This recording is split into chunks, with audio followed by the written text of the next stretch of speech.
नमस्कार, मैं हूं नीलू।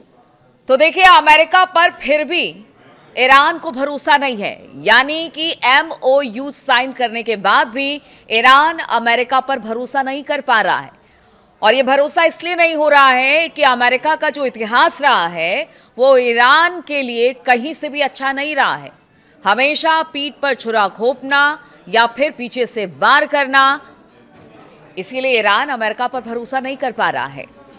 अब देखिए कि एमओयू साइन हो चुका है, लेकिन ठीक साइन होने से पहले क्या बात की है ईरान के बड़े नेताओं ने और किस तरह के बयान दिए हैं, आज उस पर बात होगी। और जो 14 एक बिंदु था जिस पर हस्ताक्षर एमओयू में हुए हैं उस पर भी बात होगी, क्योंकि बहुत सारी बातें ऐसी हैं जो कि कह सकते हैं कि अभी बहुत तरीके से स्पष्ट नहीं है। तो वो 14 बिंदुओं पर भी बातचीत होगी। तो ईरान ने एक बार फिर कहा है कि हॉर्मुज स्ट्रेट को खोल दिया जाएगा जहाज़ों की आवाजाही के लिए। और उन्होंने ये भी कहा कि देखिए, जैसे पहले की स्थिति थी युद्ध से पहले की, वैसे ही हो जाएगी। लेकिन साथ ही उन्होंने कहा कि पहले जैसी स्थिति तो हो जाएगी, जहाज़ तो यहाँ से निकलेंगे, कोई इसे रोकेगा नहीं।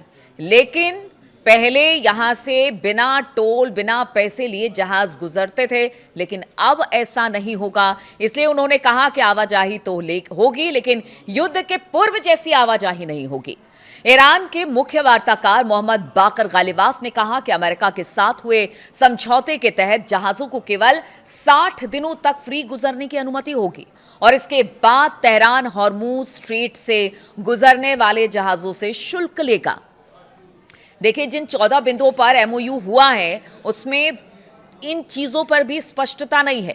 ईरान के सरकारी टीवी पर एक इंटरव्यू में गालिबाफ ने कहा कि हॉर्मुज स्ट्रेट युद्ध के पहले की स्थिति में नहीं लौटने वाला है। उन्होंने कहा कि अमेरिका ने हॉर्मुज स्ट्रेट की संभावना को हमारे लिए हकीकत बना दिया। उन्होंने हॉर्मुज स्ट्रेट पर ईरान की संप्रभुता का दावा किया और कहा कि तेहरान सेवाओं के लिए शुल्क लेगा।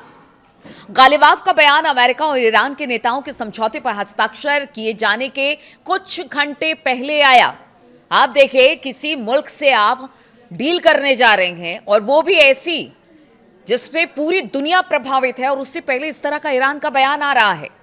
यानी संशय की स्थिति अभी भी ईरान के सामने है, एमओयू साइन करने से पहले और एमओयू साइन करने के बाद भी यही स्थिति है।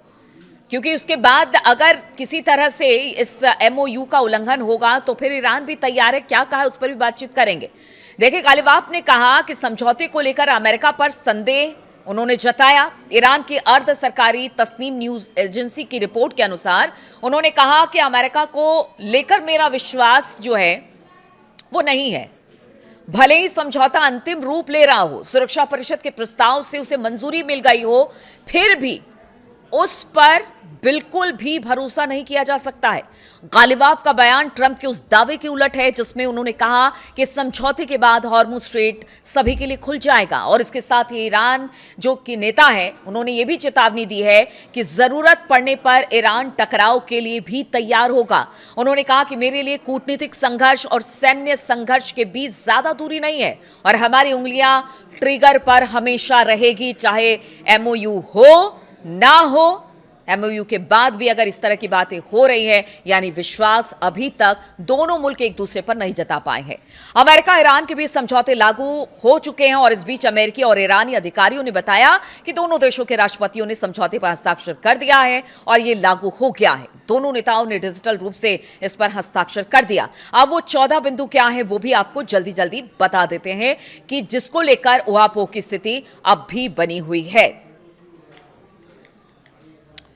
तो देखिए, जो अमेरिका के अधिकारी हैं, ये पहली बार है जब अमेरिका ने बताया कि 14 पॉइंट वाले इस समझौते में आखिर क्या है।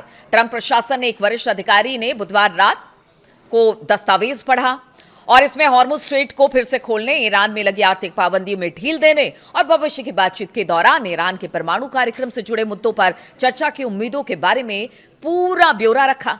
खास बात यह है कि एमओयू में हॉर्मुज को केवल 60 दिनों के लिए फ्री करने का जिक्र है, जो 5वें पैराग्राफ में है। अगर आप ये पूरा डील की, आप जो पूरे डील की कॉपी देखेंगे उसमें, अमेरिका और इस्लामिक रिपब्लिक ऑफ ईरान के बीच इस्लामाबाद मेमोरेंडम ऑफ अंडरस्टैंडिंग नाम का यह दस्तावेज हालांकि कई सवालों के जवाब नहीं देता है और कई मुद्दों को अनसुलझा छोड़ देता है। अब आपको बताते हैं कि क्या है वो पूरे के पूरे पॉइंट। और इसका पहला पॉइंट है, इसके पहले पैराग्राफ में कहा गया है कि अमेरिका, ईरान और उसके सहयोगी लेबनान समेत सभी मोर्चे पर सैन्य कार्रवाई तुरंत और हमेशा के लिए बंद हो जाएगी। वो ये भी तय करते हैं कि अब से वो एक दूसरे के खिलाफ कोई युद्ध या फिर सैन्य कार्रवाई शुरू नहीं करेंगे और ना ही एक दूसरे के खिलाफ बल प्रयोग करेंगे या फिर बल प्रयोग की धमकी देने की जैसा कोई कदम उठाएंगे। दूसरा बिंदु, संयुक्त राज्य अमेरिका और इस्लामिक रिपब्लिकन ऑफ ईरान एक दूसरे की संप्रभुता और क्षेत्रीय अखंडता का पूरा सम्मान करेगा और एक दूसरे के आंतरिक मामलों में दखल नहीं देगा। तीसरा, अमेरिका और ईरान अधिकतम 60 दिनों में बातचीत करके अंतिम समझौते तक पहुंचेगा, इसका वादा किया गया। आपसी सहमति से इस समय सीमा को बढ़ाया जा सकता है।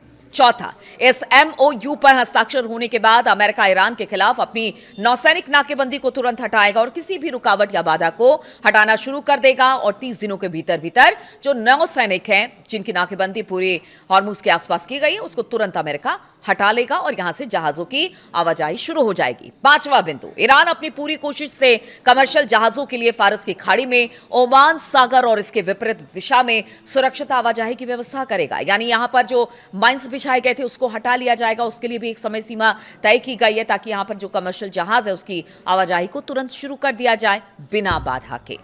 तो ये हो गया।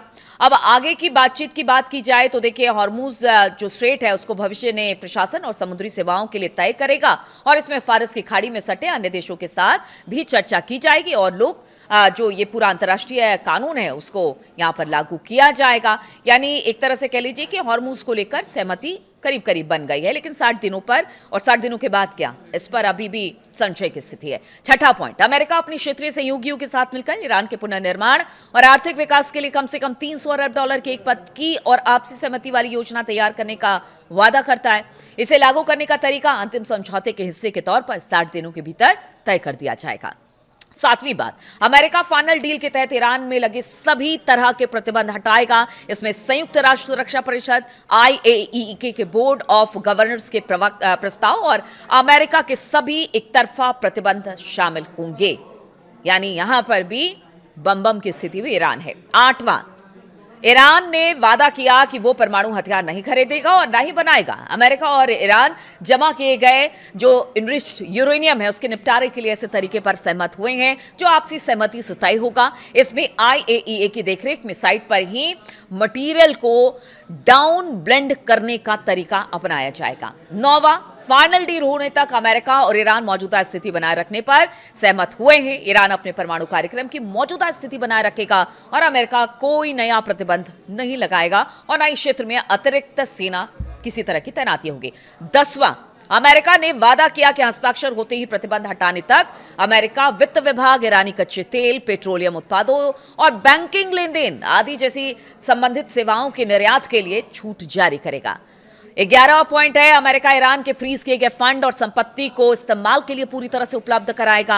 अमेरिका और ईरान बातचीत के लिए जो इस दौरान जो फंड को जारी करने से जुड़ी प्रक्रियाओं पर आपसी सहमति बनाएंगे और इसे ईरान के सेंट्रल बैंक द्वारा तय किए गए किसी भी अंतिम लाभार्थी को भुगतान के लिए पूरी तरह से इस्तेमाल करने लायक बनाया जाएगा। 12वां पॉइंट, अमेरिका और ईरान इस बात पर सहमत हुए हैं कि इस MOU के सफल इंप्लीमेंटेशन को लेकर अंतिम समझौते के भविष्य में पालन की निगरानी के लिए एक ऐसी टीम बनाई जाएगी जो इस पर पूरी तरह से निगरानी रखे। 13वां, MOU पर हस्ताक्षर के बाद इसके जो पैराग्राफ हैं 1, 4, 5 और 10 और 11 का लागू करने की शुरुआत इन उपायों के लगातार कार्यान्वयन के अधीन अमेरिका और ईरान अन्य पैराग्राफ पर अंतिम समझौते के संबंध में बातचीत शुरू करेगा। और चौथा और अंतिम समझौते के संयुक्त राष्ट्र सुरक्षा परिषद यानी UNSC में एक बाध्यकारी प्रस्ताव से मंजूरी दी जाएगी। तो देखिए, ये सब कुछ है। इसमें ईरान को एज दिखाई दे रहा है, जैसा मैं पहले से बोलती रही हूं, 2-3 वीडियोस पर मेरे हैं जिसमें लगातार यही कहा जा रहा था कि ईरान आप सोचिए कि ईरान जीत गया, हर तरीके से जीत गया। समझौता हुआ उसमें भी जीता, लगातार हमले हो रहे थे अमेरिका की तरफ से, उसमें भी जीता है, और अब शर्तों में भी वो जीतता दिखाई दे रहा है। हॉर्मूज को लेकर 60 दिन की बात हो रही है। 60 दिन के बाद ईरान ने कहा है कि नहीं, यहां पर हम टोल लेंगे। अब उस 60 दिन के बाद क्या होगा, ये तो पूरा एक लंबा प्रोसेस चलेगा, लेकिन आप ये मान के चलिए कि ईरान की जीत यहां पर तय हो गई है, और ईरान एक बार फिर से अपने जितने भी उसने अपनी तरफ से बिंदु रखे थे उस सब को अमेरिका ने मान लिया है। और इस मानने के साथ अब देखना होगा कि कहीं अमेरिका और ट्रंप इसको लेकर, जिस तरह से ईरान का कहना है कि उसे विश्वास नहीं है, कहीं कोई बीच में ही कुछ घालमेल ना कर दे, जैसे कि युद्ध की स्थिति एक बार फिर से बन जाए। इसलिए ईरान ने कहा है कि अगर आपने ये डील तोड़ा तो फिर हमारा जो हाथ है ना, वो भी बंदूक पर है, ट्रिगर पर है, हम भी इसके लिए तैयार हैं। तो देखना होगा ये डील कितने दिन तक चलती है, लेकिन ये अच्छी खबर है कि हॉर्मूज खुल गया है, विश्व में जो संकट था वो खत्म हो गया है, और जो एमओयू था उस पर हस्ताक्षर हो चुके हैं, और सब कुछ अच्छा है जैसा हम और आप चाहते थे। बहुत बहुत शुक्रिया आप सभी का मेरे साथ इस वीडियो में शामिल होने के लिए। आप अपना कमेंट्स देते रहिए, इससे एक तरह से कह लीजिए कि आपके मोराल को बूस्ट करने का काम करता है, और आपके अच्छे अच्छे कमेंट का इंतजार रहता है।